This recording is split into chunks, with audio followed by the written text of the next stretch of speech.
Dinomira pachotani nekunangisisa kunyikayo yekenani uko kunemusha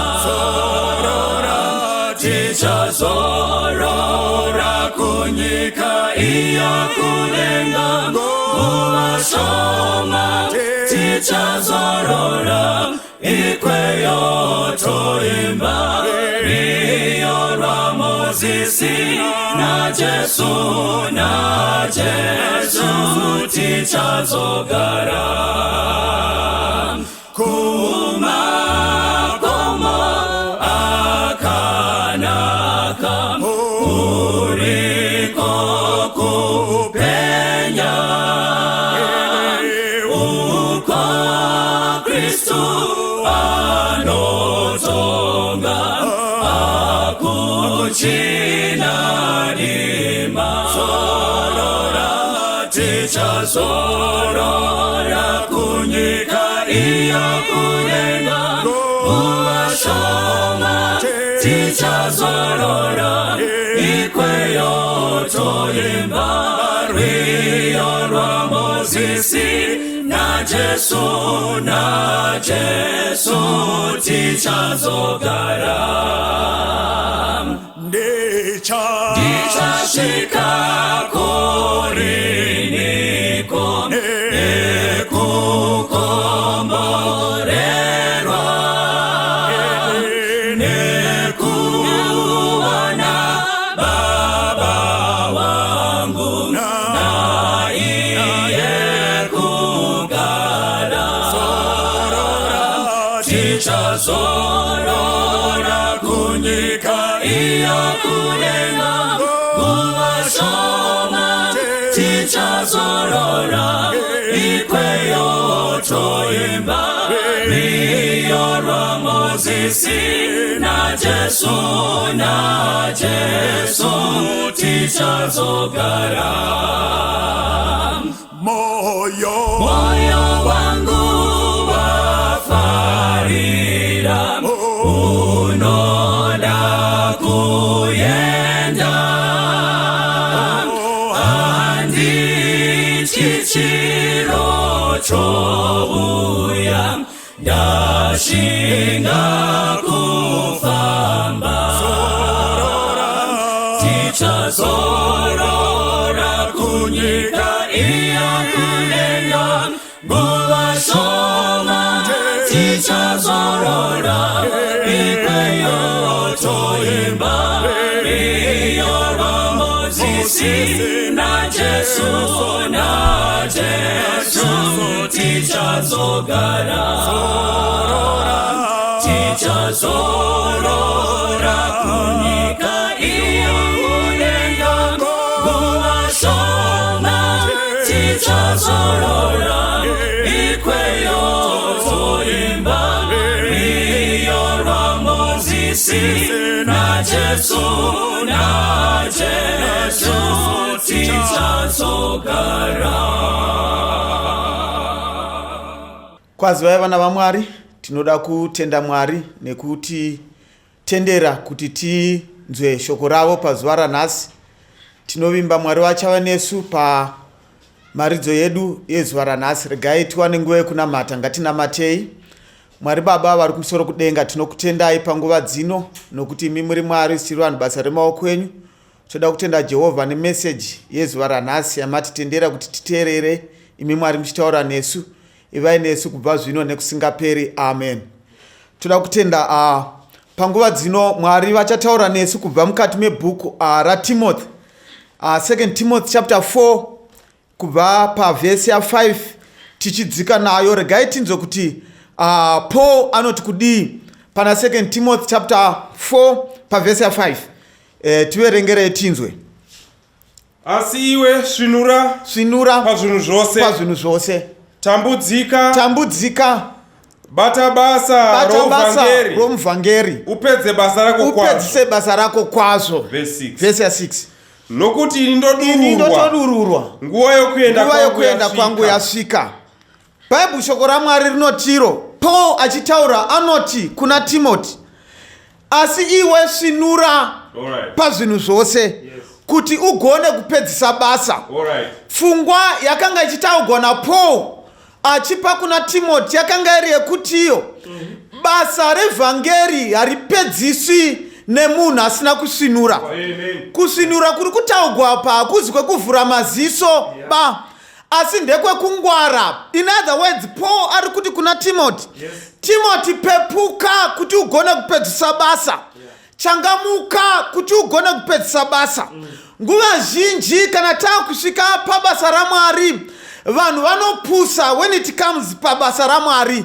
Vanhu vanongwara pazvinhu zvavo, vanhu vanosvinurira zvinhu zvavo, but kana zvave zvinhu zvebasa raMwari vanhu vanopusa. Saka Paul ari kuti vhangeri haribatwi nemunhu akapusa, asi vhangeri rinobatwa nemunhu akangwara.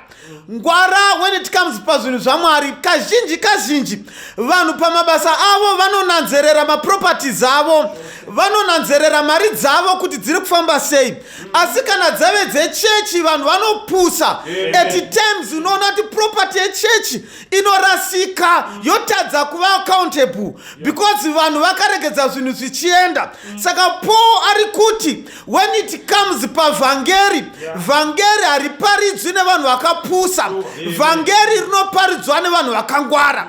Kana zvave zvinhu zvechechi vanhu vanoshayikwa matense ekuitira maefforts. Kana zvave zvechechi vanhu vanoshaya dzimba dzingagare vaparidzi nevanoparidza shoko.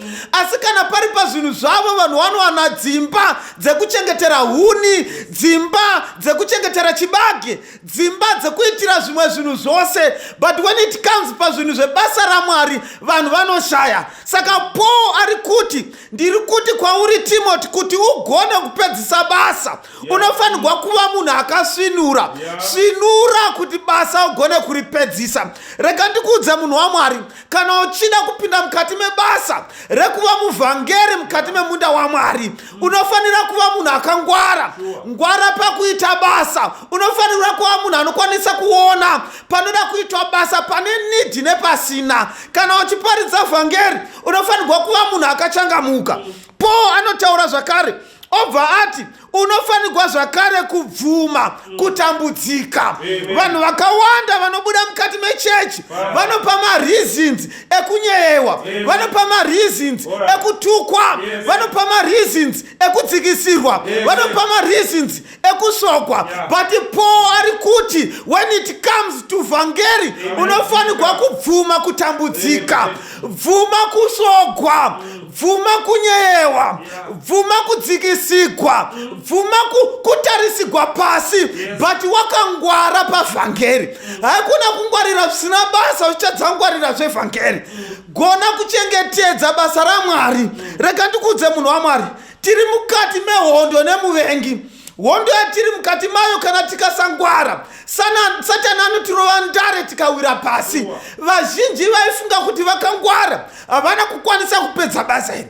Paul ari kutaura izvi kuna Timoti, akanga atomborohwa mukati mevhangeri. Rimwe ramazuva anosanganikwa naye akarohwa, kurohwa chaiko physically, but haana kudzorera. Nemhaka yei? Akanga apfaviswa neshoko. Paul pamazuva ake akanga achitozikanwa nemunhu, ari munhu akanga achigura misoro yevanhu vaiparidza shoko. Asi paanopenyegwa neshoko akapfaviswa neshoko. Rega ndikuudze munhu waMwari, shoko ratiri kutaura nezvaro kana uchida kuripedzisa unofanira kuva munhu akapfava. Iva munhu anobvuma kuitiswa nevamwe vanhu, but uchingwara pazvinhu zvaMwari. Kana tikatarisa varume vakanga vakafanana nana Habhakuku, vanoita munamato pamberi paMwari vachibvunza Mwari kuti kusvika rini ko Mwari makanyarara pamusoro peupenyu hwangu? Kusvika rini ko Mwari vanhu vakaipa vachikomba vakanaka imi makanyarara? Habhakuku anochema pamberi paMwari. Chapter 1 dzaHabhakuku, Habhakuku anenge achikomblena pamberi paMwari nekuda kwekuitigwa zvakaipa navanhu. But kunyange zvakadaro ukazinoverenga chapter 2 anozoti ndichaenda ndonomira parutura rwangu. Nemhaka yekuti akanga anzwisisa kuti mukati meivhangeri tinosangana nezvinhu zvakawanda. Saka Paul ndozvaari kuudza Timothy kuti Timothy, kana uchida kupedzisa basa unofanirwa kuva munhu akasvinura. Pakusvinura kwako unofanira zvakare kubvuma kutambudzika. Rega ndikuudze munhu waMwari, Paul why ari kutaura izvi? Ari kuti chikonzero ndiri kukuudza izvi Timothy ndechekuti nguva yangu yasvika, ndave padhuze pekuti ndinodurukwa. Paul ari kuti ini ndave kuenda kundofa. Saka this message yandiri kukuudza imessage yemunhu ave kuda kufa. But pakufa kwangu handidi kusiya pasina anopedzisa vhangeri. Rega ndikuudze munhu waMwari, tine nhoroondo yevanhu vakanga vachibata basa raMwari mukuperera, asi chikonzero pavakafa zvinhu zvose zvakafa. It is because vakashaya vanhu vakavatevera. Pakuita kwavo hapana akanga achiona, pakuita kwavo hapana akaappreciate. Even mukati memisha mabusiness akanga achifamba vadhara vachipo vari vapenyu, but pavakanga vachiita havana kukwanisa kuimpawa vana vavo, havana kukwanisa kuimpawa vazukuru. Pavakafa mabusiness akabroka. Saka Paul ari kuti kuna Timothy, vhangeri raMwari harifanirwi kumira nekuti ini ndafa. Rinofanira kupedziswa newe Timothy. Kasi kuti uripedzise unofanirwa kuva munhu akasvinura. Svinura kuti ugone kuparidza vhangeri. Svinura kuti ugone kuva muiti weivhangeri. Asi pakusvinura kwako bvuma kutambudzika. Regai ndikuudze vana vaMwari, mukati mebasa raMwari tinosangana nezvipingaidzo zvakawanda. Tinosangana nezvinotivhiringa mukati mebasa. But ngatisabve pakuramba tichitevera. Ngatisabve pakuramba tichiparidza shoko. Nokuda kwekuti Paul pari kutaura message, mashoko emunhu ave kufa. Chandinoziva vanhu vakawanda vanobata mashoko emufi kupfuura mashoko evapenyu. Saka Timothy ari kuti kana ukatadza kukopa zvandakaita, but rangarira mashoko angu pakupedzisira. Mashoko angu ndeyekuti vhangeri harifaniri kumira nekuti ina handichipo. Vhangeri rinofanira kuenda mberi. Regai ndikuudze hama dzangu makagara makanditarisa, mukati meupenyu nemukati mekurarama tinofanirwa kubata basa. Nemhaka yekuti Bhaibheri shoko raMwari rinoti vhangeri yovushe inofanirwa kuparidzirwa marudzi ose, nekundimi dzose, nekuvanhu vose, kuti kuguma kugosvika. Chichagumisa nyika kuparidzwa kwevhangeri. Hondo dzatinoona nedzatinonzwa hadzigumisi nyika. Zvirwere zvatinoona nezvatinonzwa hazvigumisi nyika. Zvose izvi zvaingonzi zviratidzo zvenguva, asi chinogumisa nyika kuparidzwa kwevhangeri. That's why Paul achiti kuna Timothy, I must empower you before I die. Kana ndakupai ndakuempower uchaparidza shoko. Kana waparidza shoko uchaempower vanotevera kuti vaparidze shoko. Svinura pazvinhu zvose, ngwara pazvinhu zvose, tendera kutambudzika, but above all usabve pakuparidzwa kwevhangeri. Teerera munhu waMwari. Amen. Vhesi ra7 iri kuenderera mberi ichitaura pachena. Pauro achiti ndarwa kurwa kwakanaka. Inini ndapedza rwendo rwangu. Inini ndachengetedza kutenda. Sekutaura kwaita mudzingu apabva panapa. Paul rimwe zuva akapopinda pashipwreck.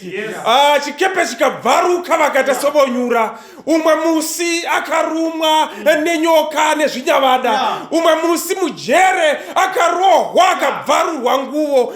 Umwe musi akanamata katatu kuti munzwa wakanga uri maari ubve, but Mwari havana kubvisa. But anoendera mberi achitaura kuti I have fought a good fight. Ndarwa kurwa kwakanaka. Handina kuramwa pakaramba Mwari kubvisa munzwa mumuviri. Ndakaramba ndichishingairira pavhangeri.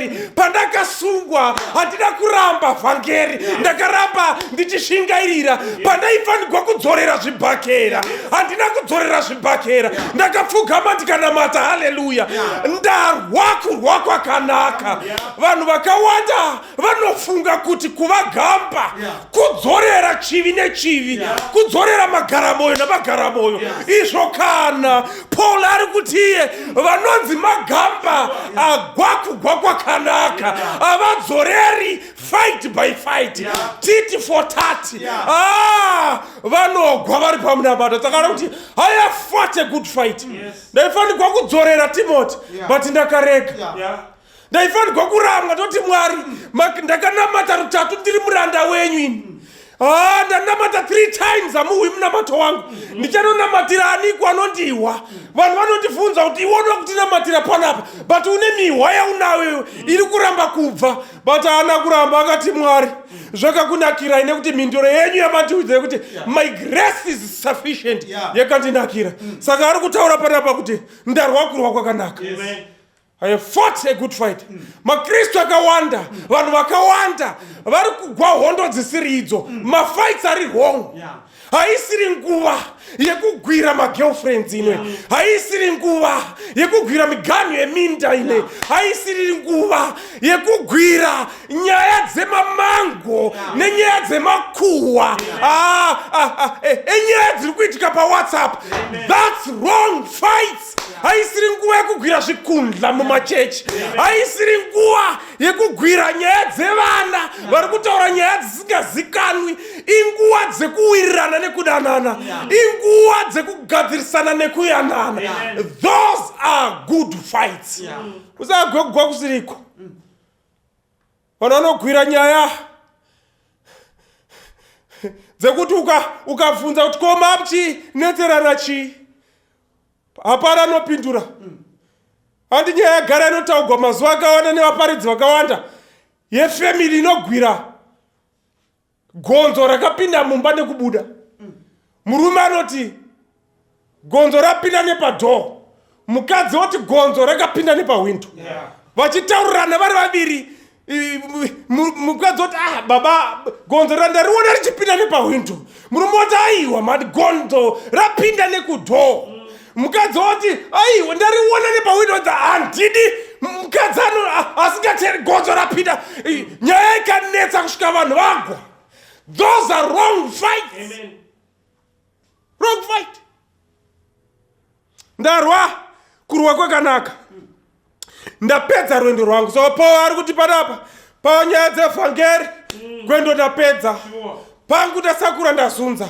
I have finished the race. Mubvunzo wangu azvibvunze nemubvunzo wokubvunza akagara nepa next newe. Chimabvunza ari pa next newe kuti uchapedza gwendo wegwere. Tichapedza tese here gwendo ugwi.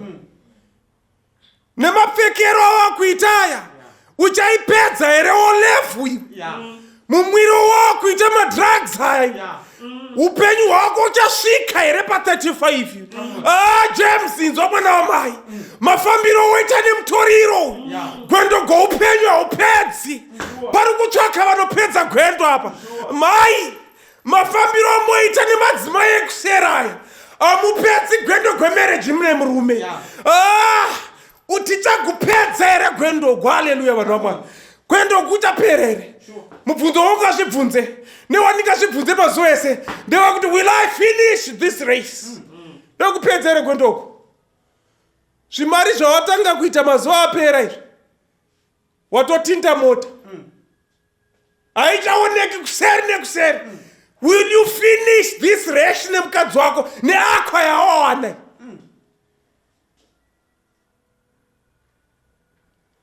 Ndarwa kurwa kwakanaka. Ndozviri kutaura Paul. Ndapedza rwendo rwangu. I have finished the race. Mwari anotsvaka vanhu vanopedza gwendo mukati meupenyu, vanhu vanopedza zvavatanga.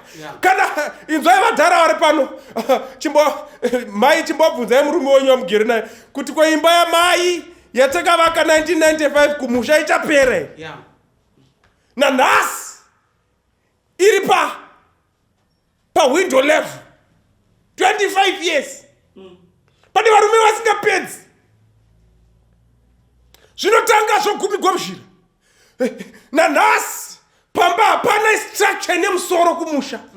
Zvakatangigwa zvika havapedzi. Paul ari kuti chinhu chandagona kuita pagwendo kwangu haleluya, kupedza gwendo. I have finished the race. Kana pane panga pachimakwa, vanga vachimaka vari kuti uyu apedza gwendo, vakakomboregwa vana vaMwari vanopedza gwendo uku. Yes, vaimbi vanoimba kuti inorema, iyi nzira ine minzwa, but ichirema kudaro, finish the race. Vana vasateveri, finish the race.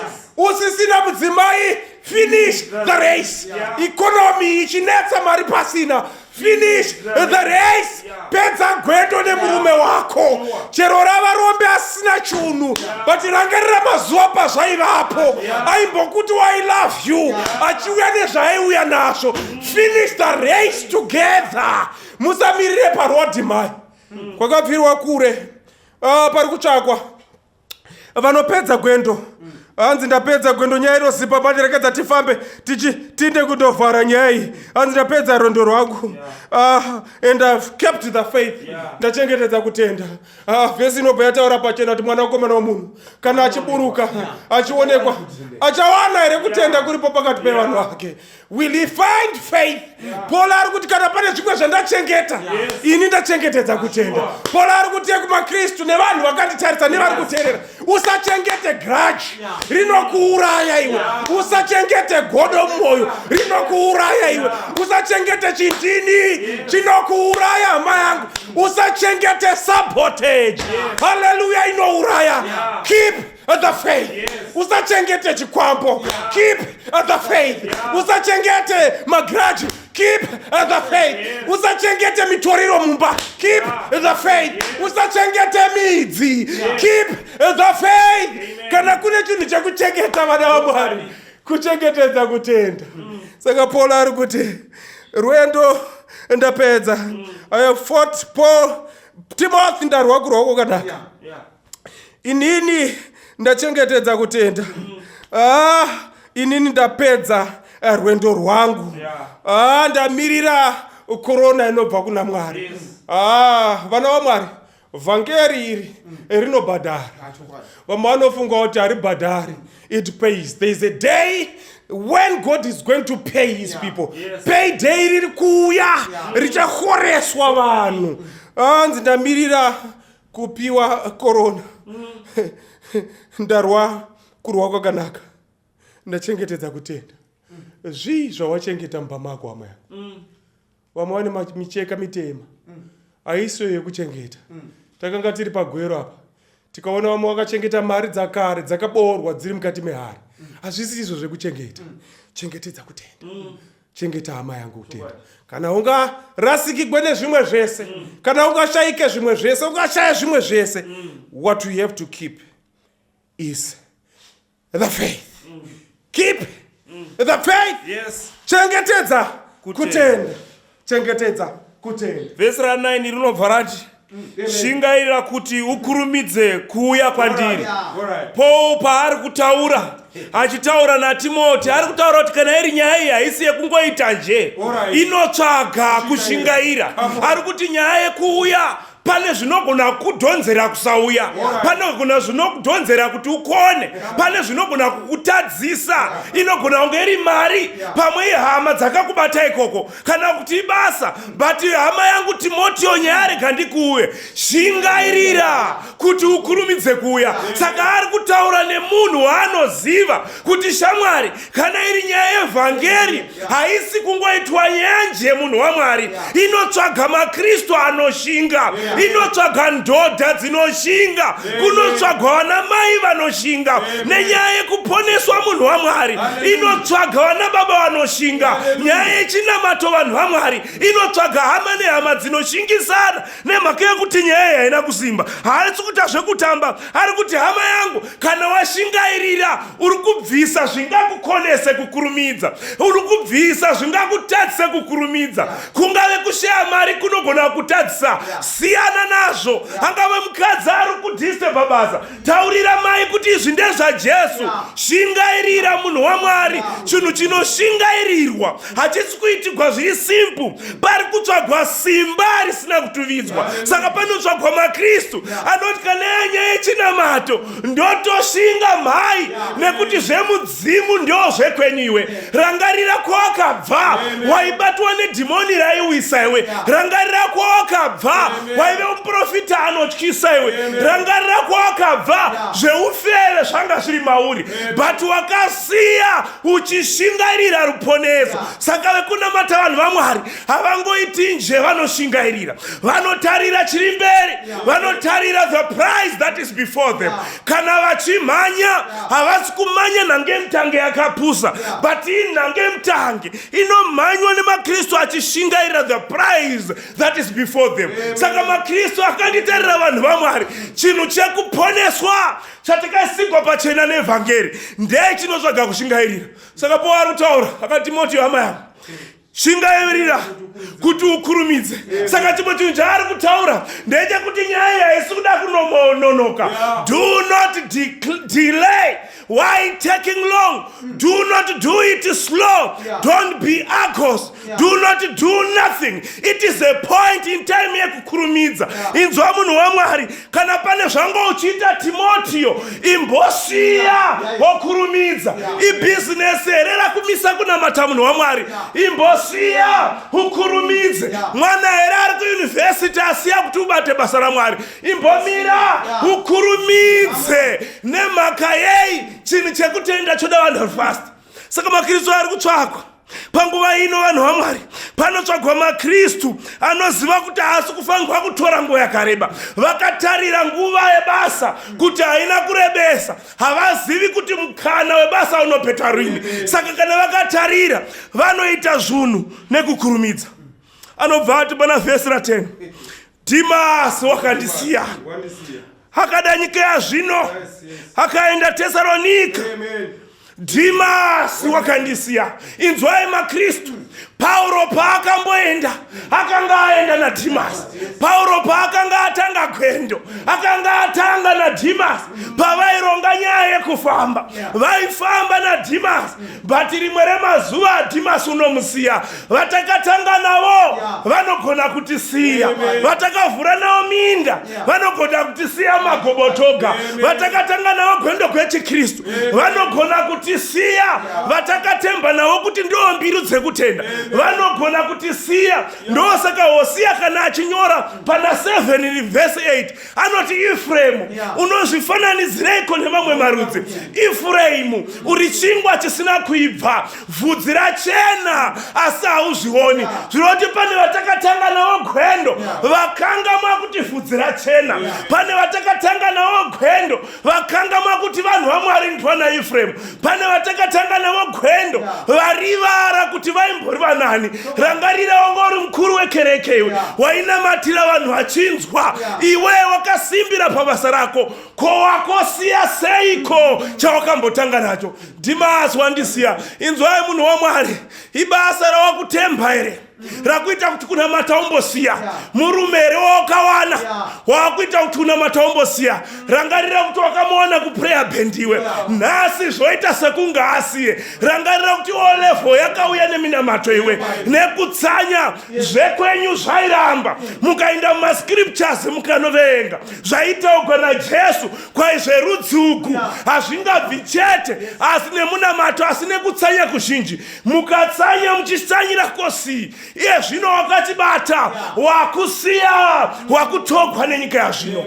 Mukaona vodresa vokangama Mwari wakavasumudza, ukaona voya kuchechi vokangama Mwari wakavarera, ukavaona votanga kupinda kuchechi vanouya rafamba vokangama Mwari wakavasumudza. Naiwe Dhimasi, sei wakurasa kutenda kwako kwekutanga? Wakangamwa here zvawaive uriwe? Ndiwo waikinura geze rechechi iwe, ndiwo waivhurira vamwe kuti vapinde, ndiwo waivaudza kuti manonoka, wairangaridza vanhu pakati peusiku kuti unamate. Dhimasi wandisiya, seiko watogwa nenyika yazvino? Vatakatemba vanhu vamwari vanotisiya. Pane vamwe vatakazendera pariri tichifunga kuti imbiru dzekunamata. Varipo vatakatarira pavari tichifunga kuti ndivo vanhu vatingatozenda mai pavari. Varipo vatinotemba navo vatofunga kuti ndivo vakasimbira pakunamata. Dhimasi unosiya. Dhimasi unogona kukusiya. Vawakatemba navo vanogona kukusiya. Vamwe form 4 hadzina kupera vakatemba, vamwe vaibhadhara mafizi vakanyarara, vamwe mazvikoro hazvina kupera vakatemba vaichengeta vakangozonyarara. Vanhu venyika ino ndivana Dhimasi, vanogona kutogwa nenyika yazvino. Inzwai maKristu aMwari, panotsvagwa maKristu anorangarira kuti naMwari asingatisiyi. Ndosaka muimbi wekwedu achiti wanditiza vamwe vabatsiri. Mubatsiri wangu garai neni. Ari kubudisa pachena kuti vamwe vanotiza, vamwe havagari, vamwe zvikapisa vanoenda, vamwe vakaremwererwa vanoramwa, vamwe vakatuka rumwe havauyi kuchechi vanotiza vana Dhimasi. Vamwe vakanakirwa nenyika ino vanosiya. Vamwe maspika akaridzwa vanosiya zvechinamata. Vamwe wakaona pane zvekudya vanosiya. Vamwe wakatogwa nemafaro vanoenda. Vanogona kukusiya vanhu. Ndivana Dhimasi vanotogwa nenyika ino. Vanotogwa maKristu vanhu vaMwari vanoramba vakatarira pana Jesu. Vanohwisisa kuti Mwari ndiMwari. Vanohwisisa chinamato chavo. Vanoziva wakavatenda. Vanonyatsoziva kuti vanhu venyika ino vanochinja. Vanonyatsoziva kuti vanhu venyika ino vanogona kutogwa nenyika yazvino. Rangarira panga uri munhu waMwari. Ziva munamatiro wawaiita iwe. Ziva mudiro wawaiita chechi. Ziva kukoshesa kwawaiita nguva yaMwari. Ziva kuda kwawaiita vamwe. Ziva kubatsira kwawaiita hama dzako. Rangarira kusimba kwawakanga wakaita pana Mwari. Chii chakuitika? Dhimasi sei wakurasa Mwari wako? Rangarira kwawanga uri. Ndosaka muimbi wekwedu achiti ndakarwadziwa Jehovha watsamwa. Zvitema zvakandiwisira pasi. Kwai wakandibudisa mumatope. Takanga tiri mumadhaka isu tikasumudziwa naMwari. Sei todzokera kwatakabva? Inzwai vanhu vaMwari. Panotsvagwa maKristu anogona kurangarira chinhu ichi.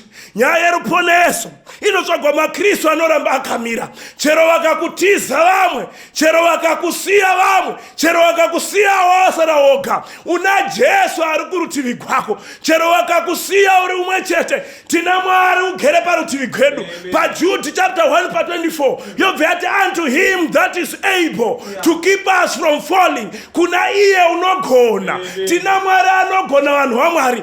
Chero vamwe vakatitiza, we've got the Lord on our side. Chero vamwe vakatama, we've got the Lord on our side. Chero vanadzimai vakakutiza, we've got the Lord on our side. Chero pensheni ikasauya, we've got the Lord on our side. Chero basa rikakuramba, we've got the Lord on our side. Chero education yaramba, we've got the Lord on our side. Chero economy yakukonewa, we've got the Lord on our side. Chero nyika ino yakusiya, we've got the Lord on our side. Tina Mwari ari kurutivi kwedu. Hatisisa na Dhimasi. Chero takanga takamutemba. Rangarirai kuti Paul na Dhimasi vakanga vambobva kure. Vaiva nehistory yekwavakabva. Vachitotaura makundiro avakaita. But Dhimasi unosiya. Inzwai vanhu vaMwari. Panotsvagwa maKristu anogona kuona. Panotsvagwa maKristu anogona kuvimba naKristu oga. Nekuti Bhaibheri rangu rinoti vimba naJehovha. Usazendame panjere dzako. Trust only in the Lord. Ndiye oga ane simba redu. Tinoda kuona kunamata panguva ino. Nevanhu vanotaura mwoyo yavo. Vanoti Mwari, Dhimasi unogona kundisiya. Ndichengetereiwo kutenda. Ndoda kurwa kwakanaka. Ndoda kuramba ndakabatirira pamuri. Ndoda kupedza gwendo gwekutenda. Ndoda kutanga nemi ndigonopedza nemi. Ndoda kukeep the faith with me. Nemhaka yei ndinotiwisa kuti ndakatanga nemi. Ndoda kuimba rwiyo rutswa rinoti chifaith of our fathers, living still, kutenda kwemadzibaba edu kuchiri kurarama nanhasi. Vanhu vakadaro vanofangwa kunamata neni mamwani. Vanoti Mwari famba ineni. I want to keep the faith. Ngatidzorei somunamato. Kuna Mwari vanoshamisa. Toda kutenda nenguva yevhangeri. Dhimasi unogona kutisiya tikasara taatoga. Vatakatemba vanogona kutisiya. Mari dziri mubhenki dzogona kupera. Mudzimba dzedu dzinogona kungosiziwa tikasara taatoga. But tinemwe kurutivi kwedu. Tichengetereiwo kutenda. pakuonekwa kwenyu tigofanana nemi. Shungu dzedu toda kudzokera patanga tiri patakatanga nemi. Tigopfekedzwa koraona nemi. Toda kutanga nemi Mwari. Tigopedza nemi. Tichengeterewo ichi tigochibatisisa. Kana tigarare mazuva edu. Tirare taita basa renyu. Tirare takabata vhangeri. Tirare tiri muvhangeri renyu. Ndo munamato wedu muzita raJesu. Amen. Bangisa Jesu Hana chitema upenyu wake iwo wapiweni upenyu wangu unane chitema iwo wafukwane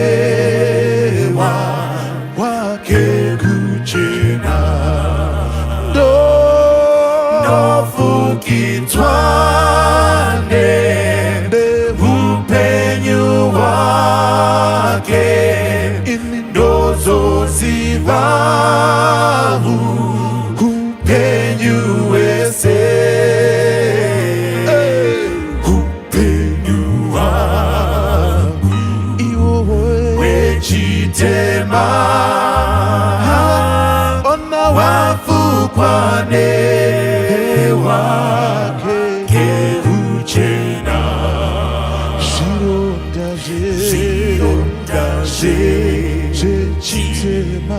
tema zvatama zvakatuka wewa yaunotya okufukidzwa nemwijesu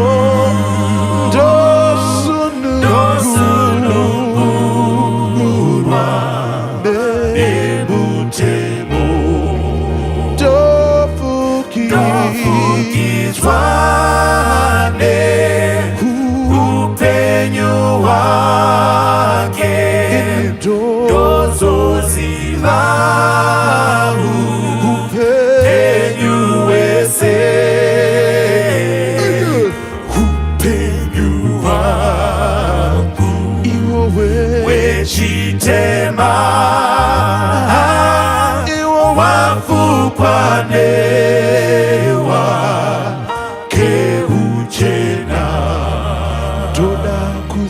Dona kuzira rusununguro Jesu ondipa ngochena inina ikashira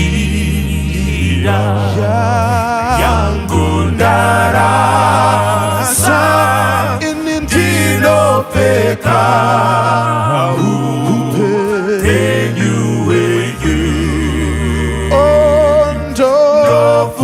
Kitwane upenyu wake indozo zivahu upenyu wese upenyu wangu iwo wechitema iwo wafukwanewa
wechitema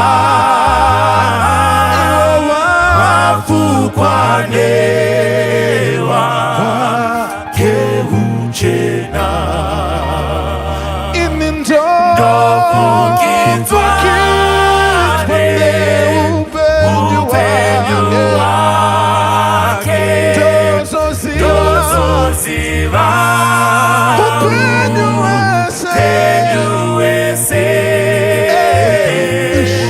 upenyu wake wechitema wafukwanewa keuchena ndofukidzwa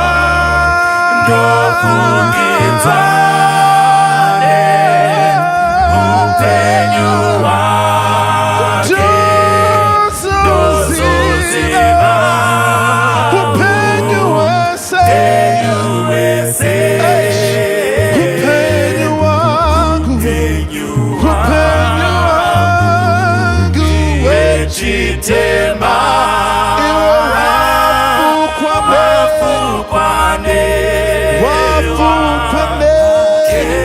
keuchena upenyu wangu wechitema